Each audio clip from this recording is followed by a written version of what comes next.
Hola gente de YouTube, ¿cómo están? ¿Cómo se encuentran? Si me dicen que se encuentran bien, pues aquí tienen unos tamales para mejorar aún más su día, y si me dicen que se encuentran mal, entonces apliquen la que yo aplico, o sea la Manuela, o si ya es septiembre usan la otra cosa que yo hago para mejorar mi ánimo, que es recordar todo lo bueno que haya en sus vidas, y antes que me salgan con que no hay nada bueno en sus vidas, solo les diré algo: ya sea que estés viendo este video en un ciber, o por un celular o por una compu, deben tener algo que aprecien, no sé, sus padres, abuelos, amigos cercanos, hermanos, pero el punto es que siempre en la vida tendrás algo bueno. Y luego de echarme tremendo discurso ya puedo decir: advertencia, no soy dueño de los personajes, música y imágenes que se utilicen en este video, de lo único que soy dueño es del fanfic y su transcurso. Y ahora ya puedo decir que hubiera pasado si Izuku era el portador del Legend for All capítulo 1. He vuelto, perras.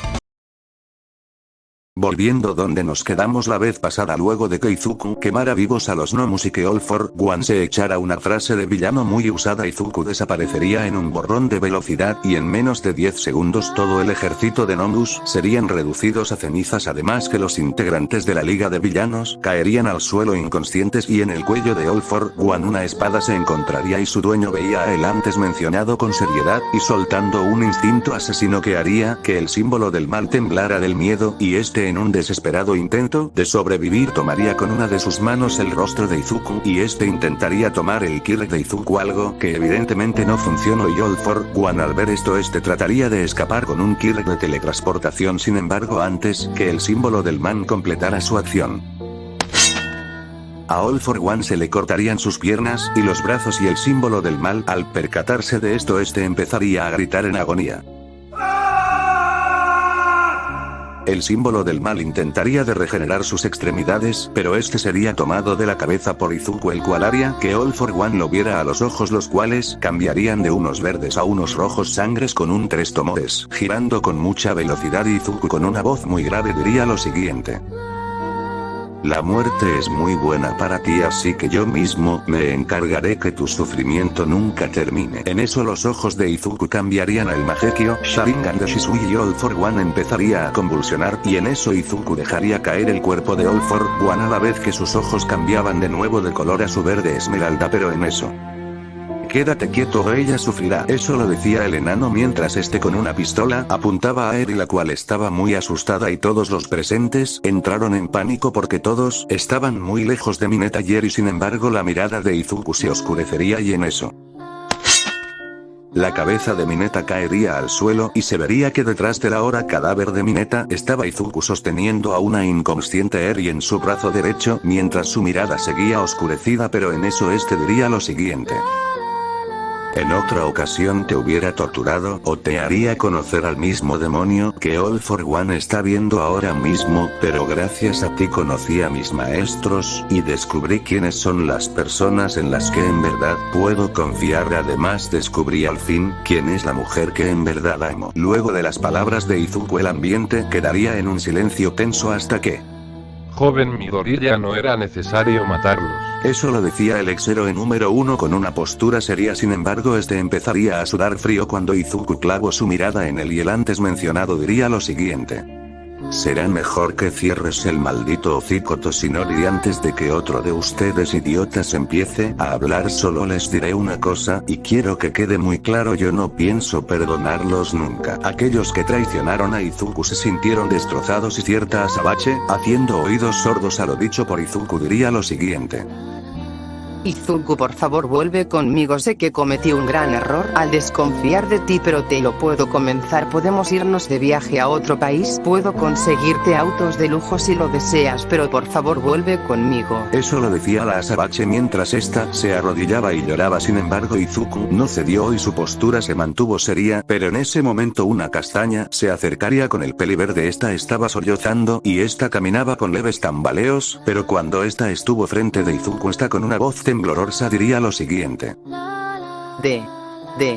Deku-kun, ¿eres tú? ¿De verdad eres tú? Eso lo decía la castaña con lágrimas saliendo de sus ojos. Izuku no diría nada hasta que de la nada haría un clon de sombra, el cual sostendría a Eri, mientras que él tomaría en un abrazo a la castaña, a la vez que de su cuerpo una masa negra salía, y esta masa empezó a sanar todas las heridas de la castaña, y cuando la masa terminó de curar a la castaña, Izuku, aún manteniendo el abrazo, diría lo siguiente: Por supuesto que soy yo, Chaco-chan, volví por ti y por mis amigos. En eso la castaña abrazaría con fuerza a Izuku y esta empezaría a llorar en su pecho. Luego de un par de segundos el resto de personas que no traicionaron a Izuku se empezarían a acercar, todos sin excepciones, tenían lágrimas. En ese mismo momento Uraraka dejó de llorar y rompió el abrazo para que después de esa acción Izuku vería a todos sus amigos que no lo traicionaron y de forma repentina su semblante serio pasó a uno alegre y en sus labios una cálida sonrisa que muchos de los presentes juraría que brillaba. Se formaría a la vez que la misma masa que cubrió a Uraraka cubriría a el resto de héroes y estudiantes, curándolos de sus heridas. En eso Izuku, aún con su sonrisa, diría lo siguiente: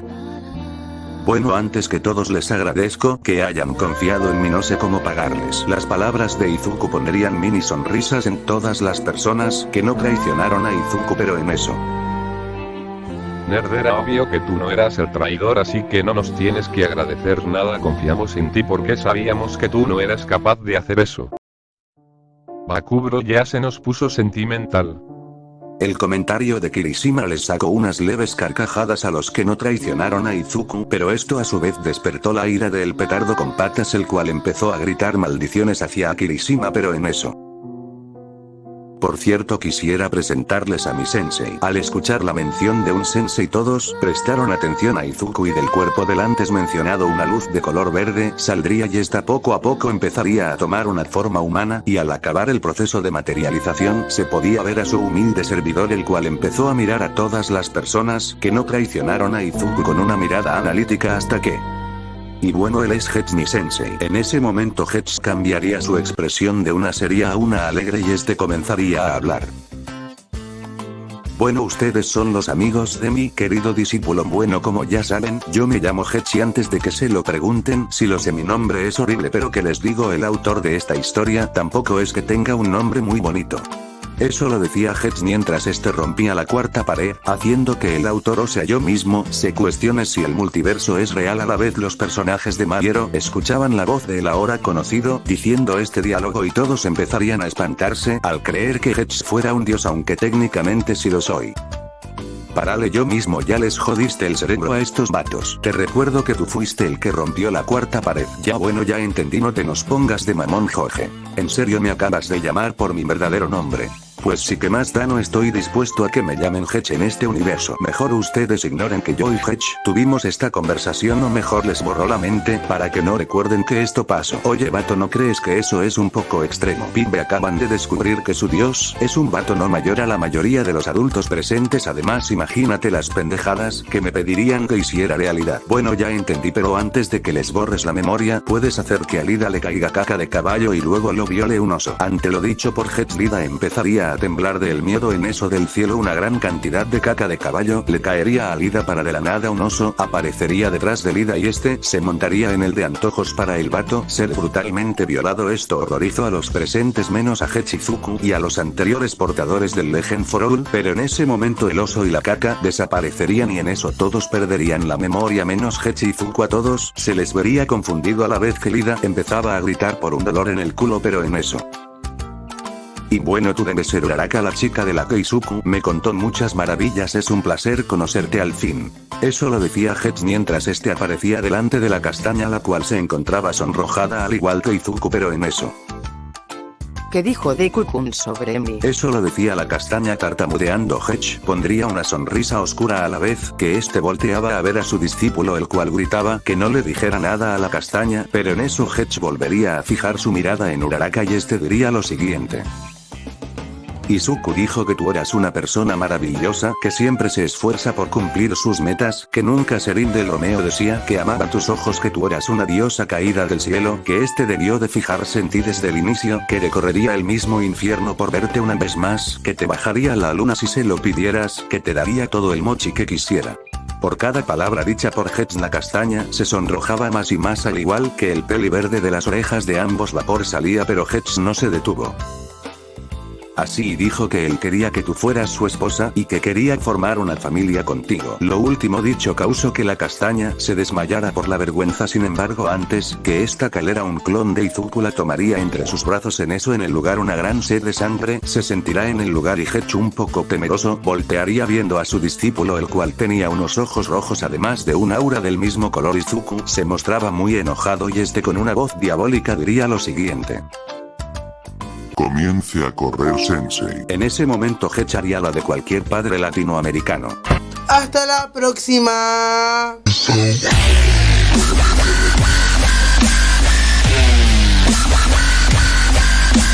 Hechu empezaría a correr por todo Japón. Sería perseguido por Izuku. Los presentes se quedarían con una cara de que verga acaba de pasar, pero en eso el clon de Izuku, que tenía a Uraraka en sus brazos, empezaría a hablar. Bueno, será mejor que cada quien se vaya para su casa y en otro momento hablamos con tranquilidad. Los presentes solo asentirían y los estudiantes se irían a su dormitorio, mientras que los héroes tomaron a la liga de villanos y esto los llevarían a Tartarus. Salto de tiempo al día siguiente. Una castaña se encontraba despertando, pero cuando esta abrió sus ojos por completo, esta quedó atónita al ver que en la misma cama Izuku y Eri dormían los dos abrazando a la castaña, la cual se sonrojó, pero esta no se sentía incómoda, más bien lo contrario, ella estaba feliz. Al fin estaba junto con el chico que tanto amaba y con su hija. Nota del narrador: Eri antes consideraba a Momo como su mamá, pero luego de su traición a Izuku, Momo empezó a descuidar a Eri y Uraraka. Al ver esto hizo que Momo ya no fuera la madre de Eri y que ésta se volviera su hija. Y Eri al principio no confiaba en Uraraka, pero con el tiempo la pequeña la quiso como una madre. Fin de la nota del narrador. Uraraka simplemente volvió a cerrar los ojos, mientras que en sus labios una sonrisa aparecía 3 horas después. Esta vez Izuku fue el que se despertó y al ver a su pequeña y la mujer que amaba dormidas plácidamente, aunque notó que la castaña tenía una sonrisa. La felicidad de Izuku sería interrumpida cuando oiría una voz la cual le decía lo siguiente: bueno, Izuku, será mejor que te levantes sin hacer ruido. Tú también ya sentiste la presencia de ellos. Con algo de molestia Izuku se levantaría de la cama. Eso sí, se levantó con el menor ruido posible, y cuando se levantó por completo notó que la habitación en la que estaba era la de la castaña, pero rápidamente se sacudió la cabeza y volvió a enfocarse en las personas que sabía que estaban detrás de la puerta, los cuales estaban a punto de tocar, pero Izuku fue más rápido y abrió la puerta, dejando ver a el director Nesuen de About Oshinori Nemuri y a Aizawa. Los presentes se sorprendieron de que Izuku estuviera despierto y que además se hubiera anticipado a su llegada. Sin embargo, estos saldrían de su sorpresa por las palabras que Izuku les diría: sé que tienen muchas preguntas y con gusto se las responderé, así que supongo que me harán las preguntas en su oficina directo. Nesu simplemente asentiría y en eso el grupo de héroes, ahora acompañados por Izuku, se dirigían a la oficina de Nesu. El camino fue silencioso y tenso. Cuando entraron a la oficina de Nesu, Izuku vio que ahí también se encontraban Gran Torino, el detective Sukauchi y las Pussycat Xiaos, y ya cuando el resto de héroes entraron a la oficina, Aizawa cerró la puerta y director Nesu se sentó en su silla. En eso todos los presentes voltearían la mirada a Izuku, el cual soltaría un suspiro y con una voz ría diría lo siguiente: bueno, ya estamos aquí, así suelten la sopa. El primero en hacer su pregunta fue Aizawa, el cual con su típico tono de voz somnolienta diría lo siguiente: ¿de dónde sacaste tantos quirks y por qué All for One no te los pudo arrebatar? La pregunta de Aizawa tomó un poco desprevenido a Izuku, pero rápidamente respondería con lo siguiente: bueno, Aizawa, esas habilidades que mostré en la pelea contra All for One no son productos de algún quirk. La respuesta de Izuku sorprendió de sobremanera a los presentes, pero en eso: ¿cómo es posible que nada de lo que hizo fue producido por un quirk? Joven Midoriya, díganos la verdad, es imposible que todas las habilidades que usted mostró no fueran realizadas por un quirk. Esos y más eran los comentarios de los héroes, pero Izuku, un poco fastidiado, diría lo siguiente: bueno, entonces tendré que contárselos. Les recomiendo que se pongan cómodos, porque lo que les contaré es un secreto que si se descubriera se haría un caos por todo el mundo. Antes de que los presentes pudieran decir o hacer algo, Izuku chasquearía los dedos y de la nada estos aparecerían en lo que se podía describir como el espacio mismo. Esto aterró a los héroes, los cuales empezaron a hacer gesto de quedarse sin oxígeno, pero en eso ¿Qué están haciendo en este lugar? Hay oxígeno, no hagan tanto melodrama. Los héroes se pusieron rojos de la vergüenza, pero en eso unas especies de sillas voladoras llegarían y Izuku se sentaría en una de estas. Los héroes imitaron el gesto y cuando todos estuvieron sentados Izuku tomó una bocanada de aire y este comenzó a hablar. Antes de empezar quiero que todas sus preguntas me las hagan cuando yo termine de relatar este gran secreto. En contestación Izuku solo recibió silencio, señal que podía empezar su relato. Bueno, hace aproximadamente 210 millones de años un ser malvado amenazó no solo al universo, sino que también al multiverso y a los multiversos de esos multiversos. Era un ser tan poderoso que ni siquiera los dioses y ángeles pudieron hacerle algo. Es más, ni el padre de los ángeles, ni el padre de los universos pudo hacerle algo. Ese ser, el cual tenía como nombre Zalgo, todo parecía perdido. Sin embargo, un mortal apareció y a diferencia de los dioses, y logró darle pelea, e incluso este pudo derrotarlo en una pelea que hizo estremecer todo el multiverso, pero al final de este combate tanto el guerrero como Zalgo murieron. Sin embargo, con lo último de su poder, Zalgo creó el Dark Flow, un poder que acumula emociones negativas y poderes oscuros y le otorgó el poder a alguien de cual no sabemos nada. Sin embargo, el guerrero también logró crear el Legend Flow, un poder que se transmitía de personas dignas a personas dignas. Este poder además era imposible de transmitir a alguien de un mismo universo, y también es imposible que sea robado. Este poder es una gran responsabilidad debido a que los herederos del Dark Flow, además que estamos encargados de proteger a todos los universos y multiversos, además que nuestro tiempo de vida se alarga hasta casi 10.000 años, y eso va también para nuestras familias, y en total hay 22 portadores incluyéndome a mí mismo. Todos los presentes empezaron a temblar y a sudar frío debido que literalmente delante de ellos se encontraba el dios de todo. Ellos se sentían como simples cucarachas ante su presencia, y estos no pudieron aguantar más y todos cayeron desmayados. Y con esto ya puedo decir fin del capítulo. Y si ya se me pase de verga con la escala de poder de Izuku, pero que les digo, si Marvel ya sobreexplotó mucho a los héroes, porque yo no puedo hacer lo mismo con los animes y videojuegos. Y antes de acabar el video le mando un gran saludo a mis negros Esteban San Martín, Adrián Lucero Ortiz, y por cierto, si tú también quieres ser saludo solo, ponlo en la caja de comentarios, estaré saludando a los primeros 10 en pedirlo. Y bueno, nos vemos en el próximo video, el cual será Naruto reencarnación de Sonic, y luego Naruto reencarnación de Naofumi, Hajime, que ya y ya la teoría que probablemente sea la más sangrienta que jamás haré, al menos que quiera hacer un fic de Naruto y Izuku villanos. Me refiero a Naruto reencarnación de Kumber. Y bueno, ahora sí, mis adiós mis negros.